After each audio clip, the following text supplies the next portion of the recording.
நானும் கவினும் ரொம்ப ட்ரூவாக லவ் பண்ணோம். அப்ப ஏன் அந்த உண்மை காதலுக்காக நீ நிக்கல? நிக்கணும்ல, குரல் கொடுக்கணும்ல. நீ உயிருக்கு உயிரை காதலிச்ச, நேசிச்ச, கரம் பிடிக்குன்னு சொல்லி நினைச்சு, வாழ்க்கை துணையை அமைச்சுக்குன்னு சொல்லி நினைச்ச உன்னோட காதலன் இன்னைக்கு உன் கண்ணு எதிரே உன்னோட குடும்பத்தினால, உன்னோட அண்ணன் தம்பியால கொல்லப்பட்டிருக்கான், வெட்டி கொல்லப்பட்டிருக்கான் கொடூரமா. நீ உன்னோட பதில் என்ன? உன்னோட அப்பா அம்மா செய்யலன்னு சொல்றதா உன் பதிலா? இது ரொம்ப மோசமா இருக்குல்ல.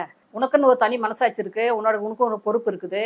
காதலிக்கும் போது தன்னோட காதலனை பார்க்கும் போகும்போது சந்தோஷமா இருக்கும் பொழுது நம்ம என்ஜாய் பண்ணும் பொழுதோ நீ அப்பா அம்மா பெற்றோர்கள் அப்படின்னு சொல்லி நினைக்கல இல்லையா? அந்த இடத்துல உங்களுடைய சுயமா ஒரு முடிவு எடுக்கிறீங்கல்ல.